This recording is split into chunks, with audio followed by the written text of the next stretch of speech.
All right, welcome everybody to AI for the Modern MSP. In our last episode, we really dug into how AI is helping MSPs and their marketing side drive reach and visibility. But today we're going to hit where the rubber meets the road and talk about service delivery, kind of explore what happens when AI moves from assisting people to really starting to do the work. I'm Jim Peterson. I'm a cybersecurity product marketing manager from ConnectWise, and I'm joined by two amazing people, Brian Troy and Lee Silverstone. Brian, can you give us a quick introduction? Yeah, thanks, Jim. Thanks for getting us started. Hey, everybody. My name is Brian Troy. I'm the Senior Director of Product Marketing at ConnectWise. I've been here for quite a long time, coming to you live from our HQ in Tampa, Florida. Really excited to be here. With that, I'll kick it over to Lee for an intro. Thanks, Brian. Hey, everyone. I'm Lee Silverstone. I'm one of the co-founders of Zophic, which is a agentic AI business in the world of MSPs, focused pretty heavily on the service desk and service delivery side of the business.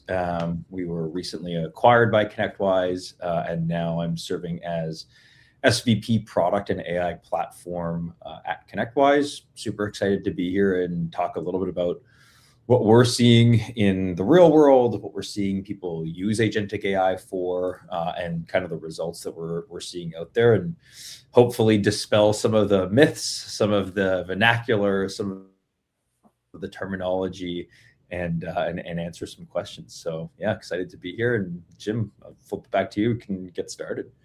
Yeah, I love that. This is going to be a fun conversation. We're really trying to go from what's the Gen AI to agentic AI look like for a lot of MSPs? How do they operate in 2028? And we definitely want your questions. So whatever platform you're watching this on, please drop them in and we will do our best to hit every single one. But digging right into that starting conversation, Lee, I'm going to kind of frame this up because you've been in this world pretty tight for a while. Brian, I know you have been too, but agentic AI is still a little foggy for a lot of people. Can you give us your vision of where the MSP industry is going with AI? Yeah, that's a loaded question with a lot of things that I could talk about. So I think two things, right? A lot of people have had experience with generative AI, right? Which is basically these models and go and predict the next character or predict the next pixel in an image, right? So generative AI that a lot of people view is you go into a model, you say, hey, write me a blog post, or write me, we did a marketing one of these, a little while ago. Hey, go write me a blog post, or go write me an email, or go write me a drip campaign, whatever the case may be. That would be generative AI. You're asking AI to go generate content. Agentic AI is, I would say, pretty ill-defined in the world today. There's a lot of people that call things AI agents that I wouldn't necessarily call AI agents. There's a lot of people that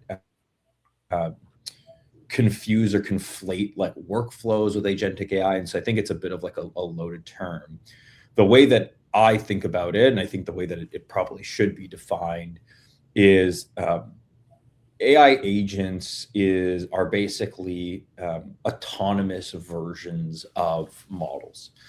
So you give them a task, you give them access to tools. It's a really important distinction, right? An LLM, really its tool is the model itself, the data it has access to, but an AI agent has the ability to do tool calls. So for example, you might have an AI agent that does,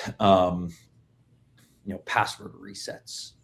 Or you might have an AI agent that does weekly reporting, or you might have an AI agent that does, makes the PSA smart. And so all of a sudden it goes off and does triage and dispatch and relabels data and turns these systems from systems of record into systems of action, which is like a really important distinction. And that's the hallmark for me of an AI agent, is it's something that can take autonomous action.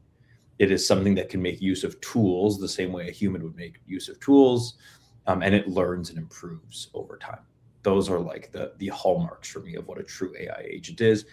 Everything else is really just a custom model or custom GPT or whatever you want to call it.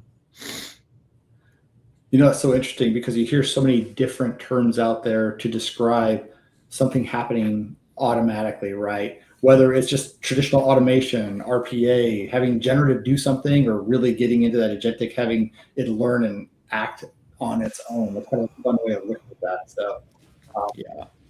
And I think that there's like a reason why, like, just everyone needs to be cognizant of the fact that we didn't have AI agents, we didn't have LLMs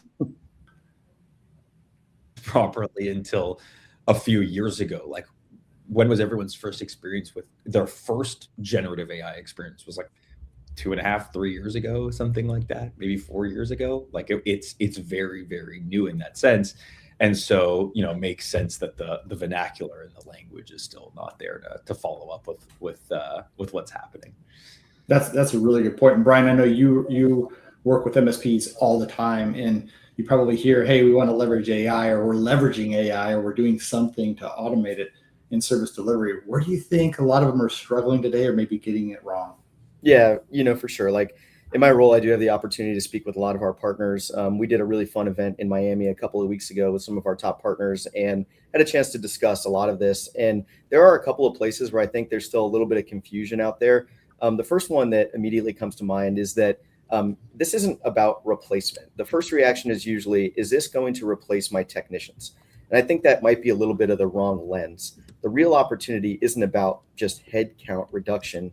There's a lot of opportunity for capacity expansion without burning out your team, right? I mean, think about it. A lot of the partners that we're talking about who are early adopters are seeing reduced escalations. They're eliminating a lot of the manual triage. You're getting multiple hours a day back in their business. So they're able to amplify their team.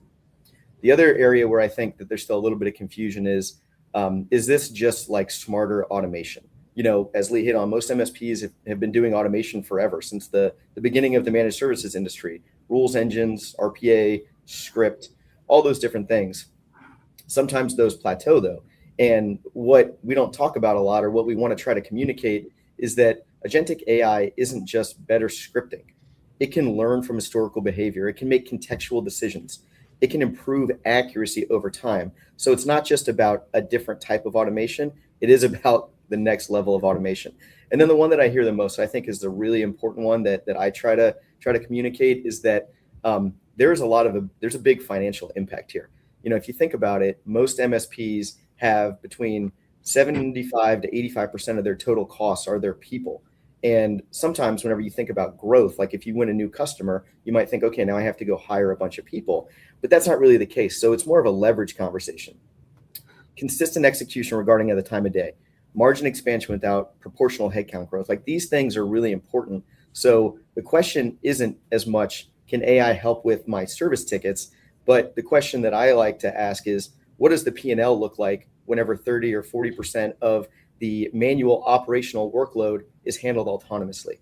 I think those are a couple of areas that we have an opportunity to dig in deeper on. And that's a little bit of what we heard from our partners a couple of weeks ago. That is super interesting.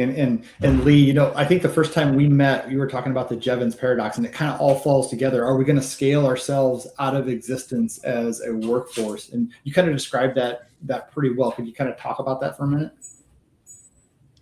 Sure. Yeah. So Jevons paradox is this paradox that was first proposed by an economist, a British economist, around the time when steam engines became highly efficient. And the concept was, or the theory at the time was, well, all of a sudden, the use of coal and the demand for coal is going to fall through the floor, because now you have these more efficient engines. They don't need as much coal. And obviously the answer to that is like, no, what happened was the demand for coal increased significantly, because now you could use, engines in all of these different places. And obviously that's like a ubiquitous tool in industry. And the same thing has been postulated or proposed around what's going to happen with AI, right? And so the parable, the analogy here that applies to IT service providers and MSPs is, well, all of a sudden these systems are going to become more efficient. The demand on our services are going to fall through the floor. And the reality is that we see the opposite. And I think every MSP in the world sees the opposite. As business infrastructure becomes more complex, And as these systems become more efficient to deal with these complexities, the demand for IT services picks up significantly. And the way to deal with that is more efficient systems. The way to deal with that is agentic AI. That's what unlocks the ability, and that's the parable to the steam engine. The steam engine of our time is agentic AI. And what that means is just that there's going to be more and more demand for the things that we're doing. Yeah, I couldn't agree more, Brian. I'm sure you feel the same, or I think you feel the same. But Yeah. because we talk about this stuff all the time, it's like, well, as soon as a task goes away, right, we replace it with new creative tasks, new clients, new industries, or groups of clients that maybe didn't leverage these services before. We're just continually expanding that base, and I'm sure you're seeing the same thing. Yeah, absolutely. I mean, we've seen it over the years in the MSP industry. And Jim, I mean, you're an former MSP owner, highly successful. You live this life. There have been different phases over the years where we've said, okay, MSPs aren't going to be around anymore. But I think that what you're going to see is that it's just going to be a little bit different, right? It's going to be a different approach. It's going to be a different perspective. And that demand is going to increase because our partners provide technology that helps run the world. There's going to be a need for that. And as AI becomes more of that world, that demand will increase. And so we expect to see that to continue to grow. And I think that maybe I could ask you a question, Jim, just based on. Oh, we lost him. That's okay. We could probably prep up the question on what it could have been, but yeah, we'll just keep jumping right into this, Lee, because when we think of scale, right, you kind of hit home on that, and we're always scaling. We think about just the number of team members we could have supported maybe 10 years ago, or even in the early 90s when MSP started off. Those numbers are continuing to grow. And where do you see, I guess, the MSP in maybe next year or even the year after that really starting to get the majority of impact out of things like an agentic deployment? Yeah, I mean, like the analogy that people always bring up, and the one that I really, really like is like, I'll kind of go back to this like changing of the industry. So when people are like, oh, the zeitgeist used to be, well, now there's RMM. I'm not going to go on site with my customer anymore. The value that we're driving is going to totally change. It's like, no, actually just the reach and the amount of value you could drive was just better, faster, more efficient. I think very similar thing is happening now. But I think, like to Brian's point he was making, is that I think what an MSP looks like changes. I think the work that people are doing changes. And I think this is not only true for MSPs, it's just true for all knowledge workers. It's for anyone in the world. It's true for knowledge workers. What you're doing on a day-to-day basis just changes. And the reach and impact and velocity that you have changes. And so you go from fighting fires and being in the weeds all day to being two things. One is being way more human-centric. I see that all the time. I'll give you like a stupid, simple example. AI note takers for Teams meetings, right? It frees people up to pay more attention and to be more present and in the moment and actually spend more time with each other. And to see the same thing with Zofik in the PSA and ConnectWise, it frees technicians up and it frees engineers up and it frees people up to stop doing all of the mundane and allows them to spend more time with customers and be more human centric. And I think every MSP needs to be thinking about that. And then two, the second thing it does is everyone needs to become really good managers of AI agents. We need to think of ourselves as managers of agentic fleets. In the same way that people needed to develop skills to move away from using typewriters to using software products, we need to really think about how do we become efficient at managing fleets of agents. And those are different skill sets. But what it does is it means that you can be more present, you can be more human-centric, and two, you can have just so much more impact on what you do, every single day. I think those are like two fundamental shifts. No, 100%. Brian, glad you're back. I know you cut you off mid-sentence. I don't think we did it, but yeah, would you jump back in? It always happens to me whenever I'm getting ready to say something really thoughtful and important. It's like, oh, you get kicked out. So, no, happy to be back. Sorry about that, Jim. I was actually going to toss it your way. Maybe you guys already covered this, so feel free to leave it and let me know. But just kind of as an MSP owner, and you work with a lot of MSP owners through our peer groups and things like that. If you were putting yourself in their shoes, like, what do you think about this? Like, what's the next step here, and how do you go and kind of change your mindset to go take advantage of this next phase? Yeah, it's really a great question, because there's so many areas that we could try to focus on. I lean myself towards kind of two core areas where I think we can get a lot of improvement on both client satisfaction and client impact. Number one is in the cybersecurity space, right? There are so much telemetry, so much information coming at us in today's world.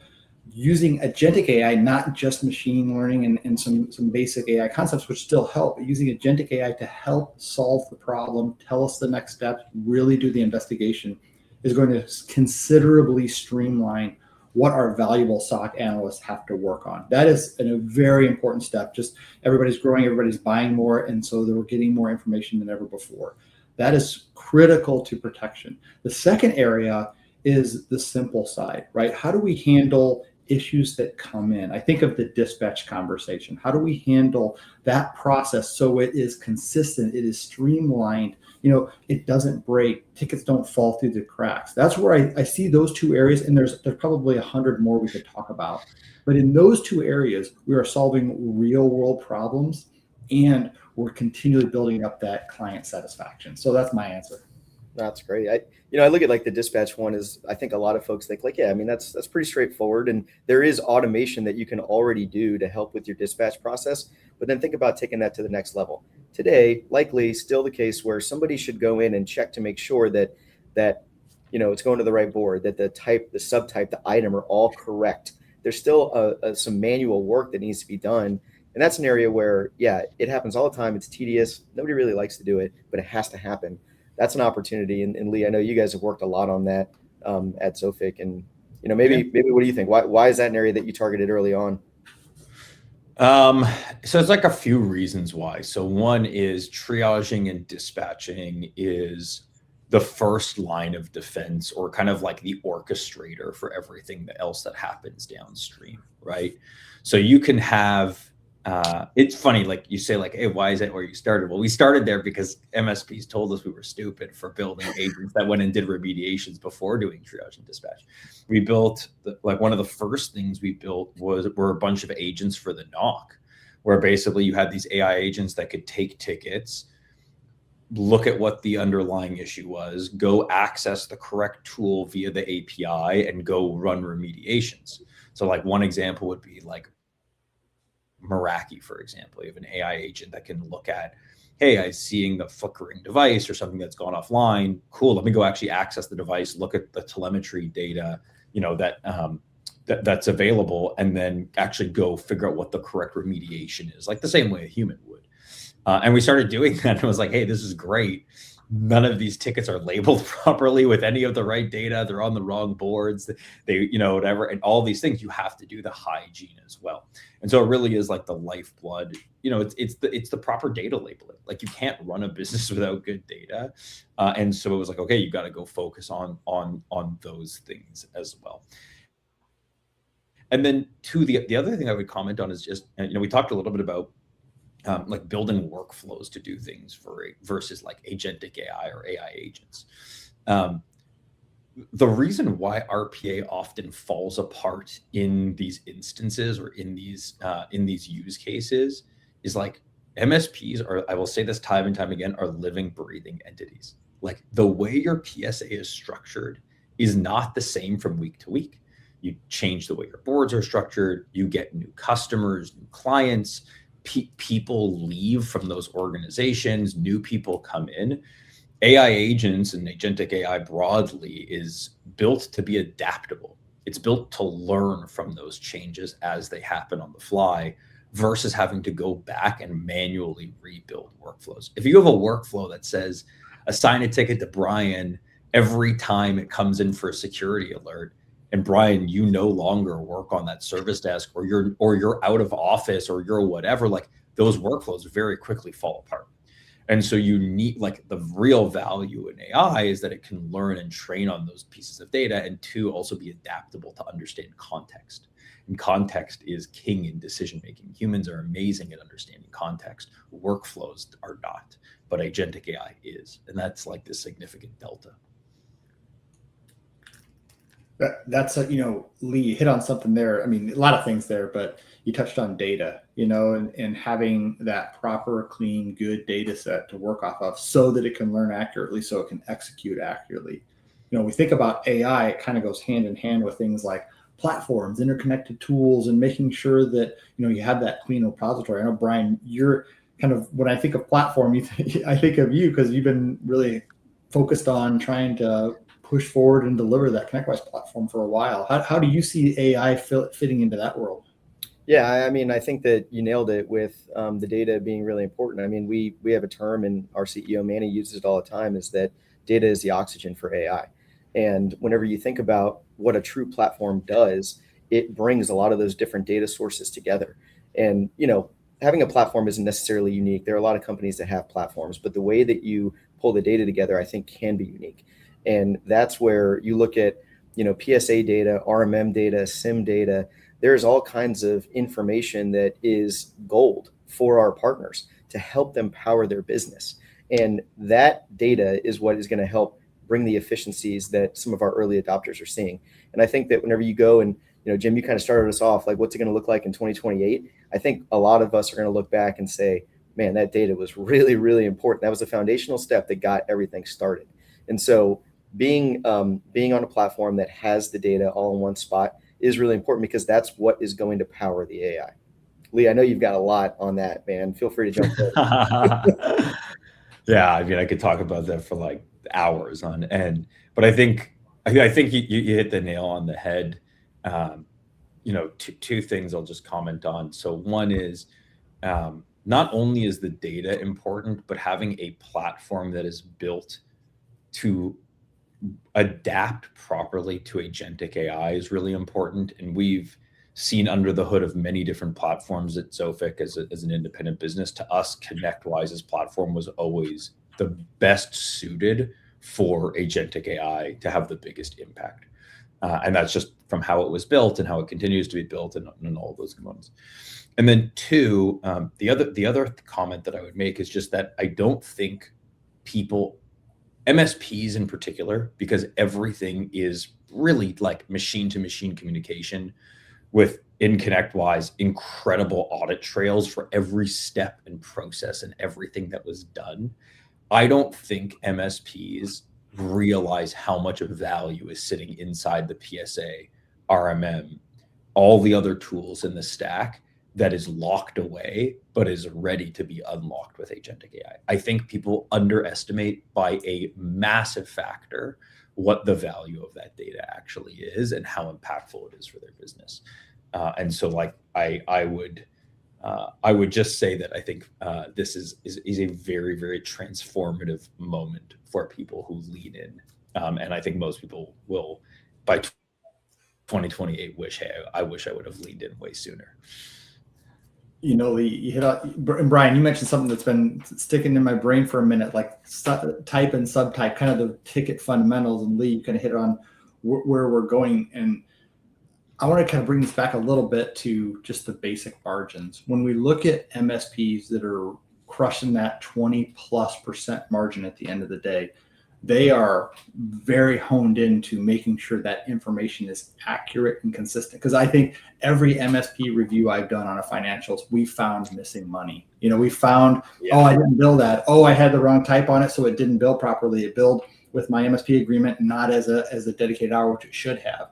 And I think if MSPs are thinking like, where am I going with AI? Yes, that reduction of time or focus time, making sure we can do more with the team we have. We're not trying to replace them, we're trying to grow our impact. But there's a real great margin conversation too. Stop letting dollars slip off the table that this kind of technology can really help with. With just but I would call it's not basic because it is challenging to do it at very, very high levels of accuracy. And by the way, very high levels of accuracy matter because, as you mentioned, like every miss that you make could result in dollars out the door. But even just this proper data labeling from a billing perspective, from a reporting perspective, from understanding your business is incredibly important. And what I would say for most MSPs, we see they're not using Zoffic. A lot of the data is just blank. A lot of it is just like, it's not properly labeled. You turn on a product like Zoffic and all of a sudden it's like, whoa, we actually have visibility into what's happening. We understand where we need to go as an organization. And that's massively impactful, even before you get to all the other components of it. Just that one component is massively impactful. No, that's great. Well, we're getting close to the end of our 30 minutes. I'm going to jump in and I'll probably ask you guys for the same thing, kind of some final thoughts, things people, MSPs should start considering as they're rolling into I guess the second quarter of 2026. And I'm going to say really start just looking beyond that generative. Most MSPs are highly using generative AI for answering questions, getting basic information out there. And that's kind of at a competitive level now. When everybody's doing it, it's kind of the standard. It's really starting to look at that next step. Where can you truly optimize that next level? You know, I'm going to lean to the cybersecurity and the dispatch and the data cleansing. But it's really looking at tools that help solve these problems. And so not a selfless pitch for Zoffic around here, but really looking at those solutions that can help leverage that conversation and close the gap quickly. Guys, I'll let you guys pick on who's going to go next and give some advice or some thoughts for 2026. Brian? Lee, I'll go ahead and jump in and then you can bring us home. One thing I would just encourage everybody is definitely, don't just think about this as like a technician changing the way that our techs work. Think about this as an operating model shift, because I do think it's really important to just change the way that we think about our business. And that's why I always kind of lean into the financial impact of agentic AI and all the great benefits it can bring. As our market continues to grow, everybody's looking to grow their profitability. Everybody's looking to increase their valuation. This is a great opportunity to do that because it is an operating model shift. So just leave everybody with that and encourage you to think about it that way. Lee. Yeah, I would comment that this is probably the largest fundamental shift in the way technology is used in business since the advent of the internet, as far as I'm concerned. And again, I'm going to come back to, I don't think people are really properly wrapping their heads around how impactful agentic AI is to business. And I tied to that, I don't think people yet have a good understanding of the compounding effects of starting today versus waiting. This is a flywheel. When you start now and you deploy agents, you get better visibility, you get better margins, you get your time back, you have the ability to do all of these other things that you wish you could do in a day. And that compounds and compounds and compounds. And it allows you to understand what it means to be an AI native, AI first business. And it allows you to drive the strategy about where you want to go next now that you have that in hand. And so the final thought I would leave for people is the shift in the way businesses operate, MSPs operate, that I have seen from our partner base is I'm floored by it. Honestly, like kind of more unrealistic results than I thought I would ever see. And I would just encourage people to start now and not wait. That's really what I would leave people with. I think expecting unrealistic outcomes is a great way to end this conversation. Love that, because it is when you get those outcomes that you just don't expect, and it's better than you could think of and more impactful. That's a positive.